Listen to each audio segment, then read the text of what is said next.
Hello everyone, क्या हाल चाल। बढ़िया एकदम। तो आज हम लोग जो है स्टार्ट कर रहे हैं फार्मा विद्या पे pharmaceutical organic chemistry 2 B pharm second semester की। और उसमें हम लोग जो पढ़ रहे हैं वो पढ़ रहे हैं unit 3। Unit 3 most important unit है आपके एंड सेम के लिए। एल्काइल हैलाइड्स यूनिट का नाम है।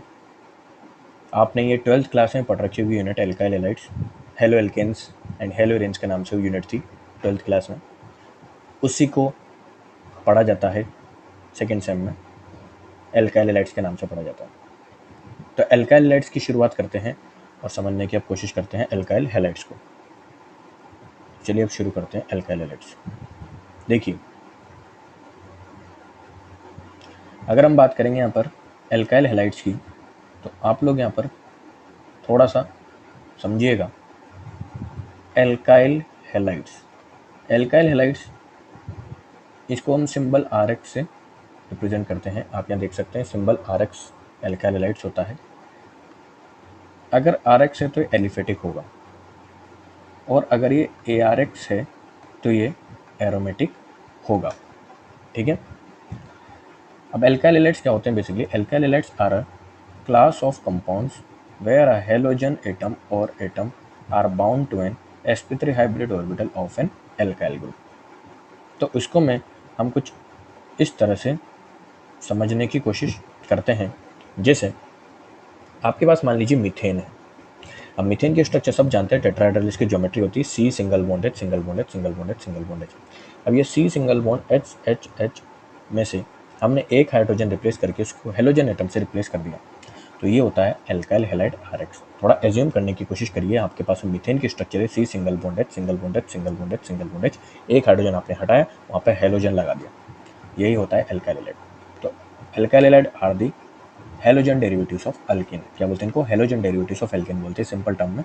इसको हम इस तरह से बोल सकते हैं कि alkyl halides are class of compounds where a halogen atom are bound to the sp3 hybrid orbital of an alkyl group. Now halogen atoms are more electronegative than carbon atom, so the carbon halogen bond is polarized।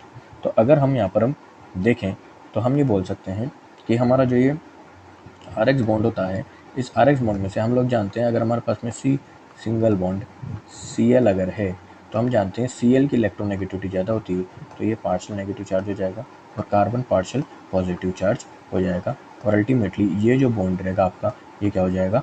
Polarised हो जाएगा। ये bond क्या हो जाएगा? आपका polarised हो जाएगा। तो ये बात यहाँ पर सिंपल लैंग्वेज में लिखी हुई कि halogen atoms are more electronegative than carbon atoms and so the carbon halogen bond क्या हो जाएगा? पोलराइज्ड आपका हो जाएगा।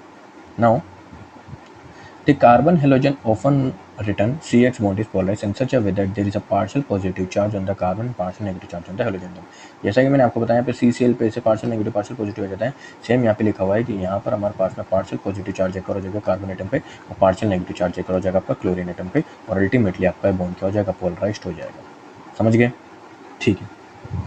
अब यहाँ पर एग्जांपल्स देख लो एल्काइल हैलाइड्स के कौन कौन से एग्जांपल्स होते हैं। तो हमारे पास में CH3Cl क्लोरोमीथेन एल्काइल हैलाइड्स का एग्जांपल होता है, CH2Cl2 डाइक्लोरोमीथेन होता है, CH3Cl ट्राइक्लोरोमीथेन और क्लोरोफॉर्म होता है, CCl4 कार्बन टेट्राक्लोराइड होता है। इसमें क्या कर रहे हैं हम लोग? बेसिकली इसके अंदर में हम लोग क्या कर रहे हैं? इसके अंदर हम लोग बेसिकली ये कर रहे हैं कि एक एक अब हम लोग यहाँ पर हाइड्रोजन एटम हटा रहे हैं और वहाँ पर उसको क्लोरीन से रिप्लेस कर रहे हैं। जैसे मीथेन में एक हाइड्रोजन हटाया, एक क्लोरीन से रिप्लेस करा, क्लोरोमीथेन। दो हाइड्रोजन हटाए, दो क्लोरीन है, डाइक्लोरोमीथेन। तीन हाइड्रोजन हटाए, तीन क्लोरीन है, ट्राइक्लोमीथेन और क्लोरोफॉर्म। चार हाइड्रोजन एटम हटाए, चार क्लोरीन है, कार्बन टेट्राक्लोराइड और CCl4। समझ गए?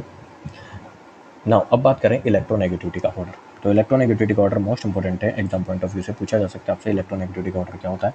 तो देखिएगा, electronegativity increases in the following order: fluorine is greater than chlorine is greater than bromine is greater than iodine. ध्यान रखिएगा, फ्लोरीन मोस्ट इलेक्ट्रोनेगेटिव एटम होता है इन द पीरियोडिक टेबल। तो फ्लोरीन की इलेक्ट्रोनेगेटिविटी सबसे ज़्यादा होगी, तो इलेक्ट्रोनेगेटिविटी ऑफ फ्लोरीन सबसे ज़्यादा, then chlorine, then bromine, then iodine.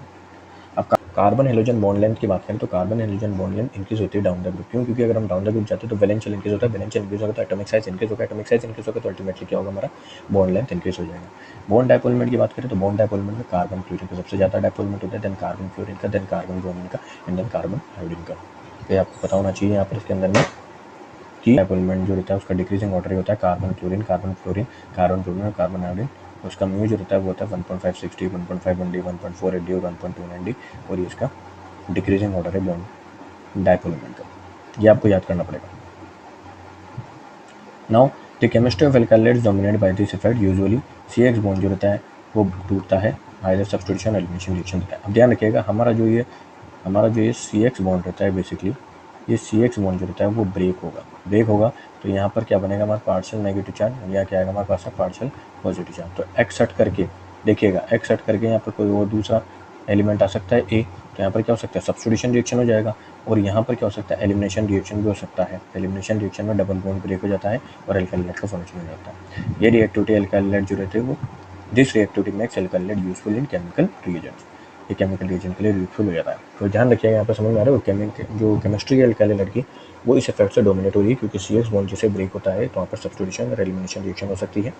और ध्यान रखिएगा ये रिएक्टिविटी एल्काइलाइड को यूजफुल है केमिकल रिएजेंट से बनाती है। नाउ ध्यान रखिएगा क्लासिफिकेशन ऑफ एल्काइलाइड्स की अगर हम बात करें तो प्राइमरी होता है, सेकेंडरी होता है और टर्शियरी होता है। जैसा कि हमने आपको बताया यहाँ पर प्राइमरी सेकेंडरी टर्शियरी का क्या कॉन्सेप्ट है, तो प्राइमरी सेकेंडरी टर्शियरी का यहाँ पर ये कॉन्सेप्ट है कि आपको पता है और मुझे पता है कि यहाँ पर आपको पता है यहाँ पर इसके अंदर में कि प्राइमरी एल्काइलाइड में, जैसे हमने आपको एग्जांपल दिया था क्लोरोमीथेन का या मिथाइल क्लोराइड का, वो प्राइमरी एल्काइलाइड का एग्जांपल था। क्यों? क्योंकि यहाँ पर एक हाइड्रोजन एक हेलोजन एटम से रिप्लेस है। तो प्राइमरी एल्काइलाइड में क्या होता है, जनरली हमारे पास में when one hydrogen of alkane is replaced by halogen atom, it is called primary alkyl halide. ठीक है, इसको हम इस तरह से बोल सकते हैं। सुनिए, अब हम बात करें यहाँ पर क्लासिफिकेशन ऑफ एल्काइलाइड्स की, तो क्लासिफिकेशन ऑफ एल्काइलाइड्स में हमारे पास में यहाँ पर प्राइमरी सेकेंडरी और टर्शियरी हमारे पास में आते हैं।